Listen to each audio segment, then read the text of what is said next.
Hey guys, this video is for the MSPGeekCon23 expansion pack. I've done 4 videos on the MSPGeekCon expansion pack. It was supposed to be 6.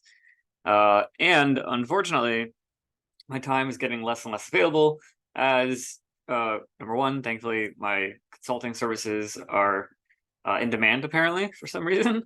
And number two, we actually started planning for MSPGeekCon 2024. And so for new year, our second year of what will hopefully be an ongoing annual conference with MSP Geek has started. And so we are going to be in Orlando again. It's going to be the same hotel. We're going for a higher number of attendees than last time. We're adding another 100. We're adding a few more vendors to account for that ratio that we need. And we have a whole new type of education plan for our goals still and always will be education. Our infinity logo, for those who have not guessed it yet, is meant to indicate or correlate with the never-ending path of learning. And so if you actually look close enough, we've got 6 puzzle pieces on the logo. We have 6 core sessions we're hoping to achieve as like a high level overview or, big picture type lesson, leadership skills and broaden your horizon type thing. Those are the 6 core sessions, and then we'll be packed with tracks of breakout sessions for various types of things that you want to do. So that's not the reason why I wanted to make this video. I'm just explaining why it's been so long and why I only have 4 out of the 6 that I was supposed to make. I'm going to try to combine the remaining 2 sessions for MSPGeekCon23 on the main stage into a single one, because they kind of go together. And actually, really all the sessions go together. So I could have just done one really long video, but I was trying to keep them short.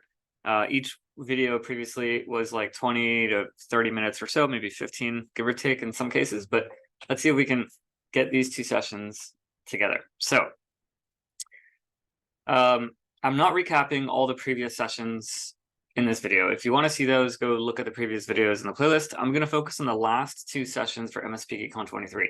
So we had John Hammond from Huntress, and we had Ashley Cooper, our very own Ashley Cooper from MSP Geek. The point of the sessions were to talk about, ups and downs in life, I guess. There's that period. The idea was self-motivation, right? And John got up there and he talked about this heartbreaking story. I don't know if I can actually use the word heartbreaking. It depends on how you take it. But it was a really riveting story about how he went through his career and kind of like had to struggle to find his feet. He had some personal challenges and personal growth that he had to go through. If you look up John Hammond now, like he's a very well-known YouTuber. He's got hundreds of videos on how to do stuff in security. He is a well-known and established security researcher at Huntress. He is a successful person in the cybersecurity area. But at the time when he started out, he wasn't. And one of the lessons that I took from it was that don't be afraid to fail, number one. And that kind of goes back to like the John Strand session and so on and so forth. It builds on that. But he didn't know what he wanted to do. He thought he did. He tried something out. He got himself into trouble, into a lot of trouble. But he never gave up. And there are going to be situations and times where there are going to be situations where you're in a situation. Yeah, I need a better way to word that. You're going to find yourself in situations at times that seem like it's an impossible situation, or it's never going to get better, or you don't really know what I'm doing. Like imposter syndrome is a very good one. Imposter syndrome is something that everybody gets. I get it too. I was actually just messaging someone the other day. I'm like, I just got off a phone call, and I think the call went well. There were no issues on the call itself, but the entire time that I was talking and trying to explain something, I'm like on the very edge of my knowledge in that area.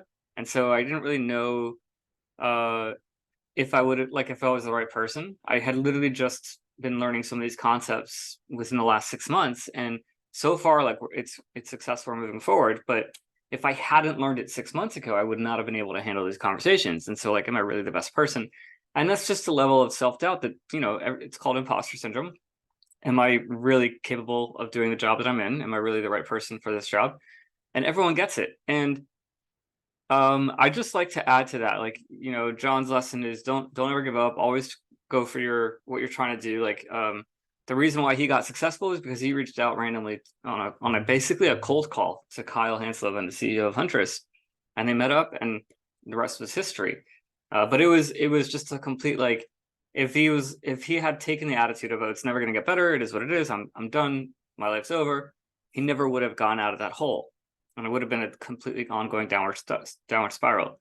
It requires that mental attitude of, you know, maybe it's not great right now, but let's just keep going. Try again, try again, try again, try again. And he was posting these, like, his early videos. He was like, he said he was like no viewers. It was really disheartening. And so the point is that I want to add to it is that, you know, people see imposter syndrome and it's a very negative feeling. It's like, oh, I'm not good enough for the job, and so I can't do it. I like to say, if we can take that imposter syndrome and turn that feeling around, so that instead of it being, oh, why are you even doing it? You don't know how to do it anyways. Turn it into you need to get this done. You don't know how to do it, so therefore go and learn how to do it. And then it becomes a push for motivation to try harder and get farther. The sign of success is imposter syndrome. And it's not about like, oh, you're just in a place you don't belong. No, it's about, because you've grown, therefore you are doing new things that you've never done before, right? If you didn't have imposter syndrome, you wouldn't be learning, is basically my point. I don't know. It's a bit controversy. Everyone's got opinions on imposter syndrome. There's a lot of, you know, psychological factors involved as well, and things like that I'm definitely not qualified to talk about. But in my mind, that's what when I get that feeling, it's like, oh, I just need to go and learn more about it. You know, I need to get rid of that feeling long enough so that I can learn more about it, and therefore I'm always being pushed constantly to the next level. And so that's what I just want to add on. When you get into that feeling, you feel like everyone's against you, you feel like the situation's just never going to be right, you feel like you're never going to get yourself out of it, just keep going on, keep fighting. It will happen. If you get that feeling of I'm in the wrong place, just work to get out of that place, and that'll keep pushing you on to the next one and the next one and the next one. And again, the feeling about imposter syndrome is not unusual. It's not uncommon. Everyone gets it. And the idea is that when you're getting it, it's because you've been given new responsibilities, you've been given new position, you've been given control over something you've never done before, and you're not comfortable doing it. And so therefore, I always say, switching topics for just a second, it's the same kind of topic, but people are like, oh, do you want to try this food? And I try it and it's like bad, or I don't like it. I'm like, yeah, right? And they go, oh, don't worry, it's an acquired taste. This is my favorite line, because like an acquired taste, all that means is that you've gotten used to it, and therefore now you can deal with it, right? It doesn't necessarily mean that it tastes good. It's just, you still taste the same. It's still bad. You're just now used to it. And so imposter syndrome is the same kind of thing. It's an acquired taste. You just push and push and push and push, and then you're used to it. And now you go looking for the next bad taste so that you can get another acquired taste and keep expanding your palate, so to speak. Anyways, that's the end of that analogy. The second session, the last session that we had, the second session I want to talk about ties directly into this. And it was about finding your community, finding your tribe, finding the people, like relying on your team, falling back, right? So if you think about the infinity sign and how it starts and stops at the same place, and we think about the logo and the 6 pieces, and they all interconnect of the MSPGeekCon conference, we've got 6 sessions. It starts with community, which was the initial keynote that we had, and we've got 6 sessions around. The 6th session ends with community, and so we're literally basically mimicking that infinity sign, which is about the path of never-ending learning, the never-ending path of learning. So in the community session, Ashley talked about how communities have helped people success, right? We've had stories of people in the community who are now successful in their career, in different parts of their career, in ways they didn't even think about or could even have imagined when they had first started out. And the success comes from community. One of those things I talked about with imposter syndrome is getting through that feeling. You can't do that alone. You know, so it starts with community. You go in and you say, hey, I've just found myself in this new role. I don't really know what to do. I have this question.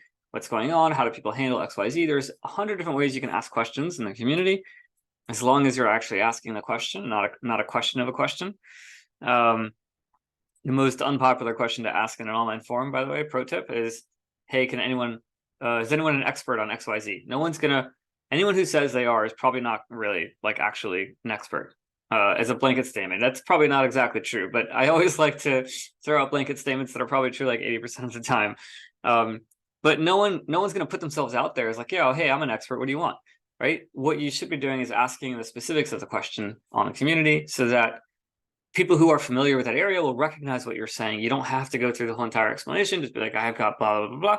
People who recognize it and will be able to respond and interact are likely ones who will actually have that answer you need.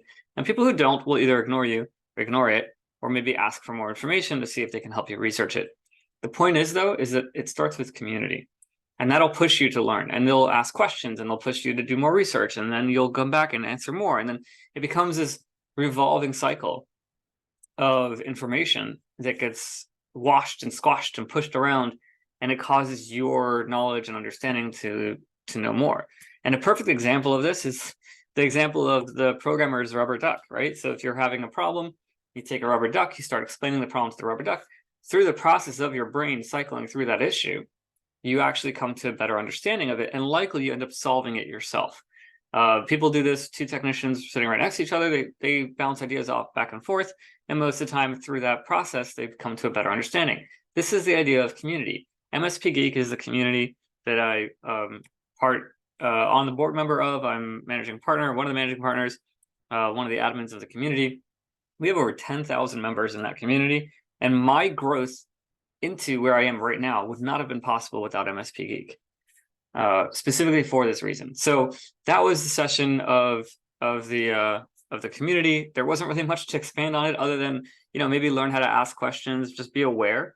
If you're in a text community, text-based community, people may not always understand. There can be cultural differences with how the wording comes out and grammar, and also and how in general people tend to skip some things in text.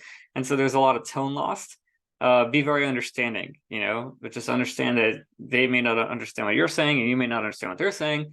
Just because something sounds offensive doesn't necessarily mean that it is.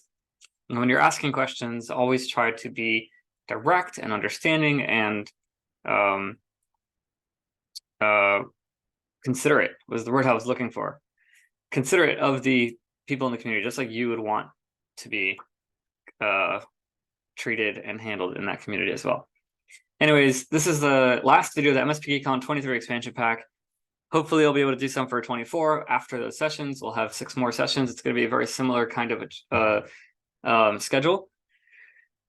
Stay on the lookout for more information. We did open up our call for speakers at sessionize.com/MSPGeekCon24. So go check that out if you want to submit a talk or want to learn more about the conference. We also have the MSPGeekCon.com site opened, and we will be opening ticket sales very soon. Thanks for watching, and let me know in the comments if you think of anything that I missed or want to talk about.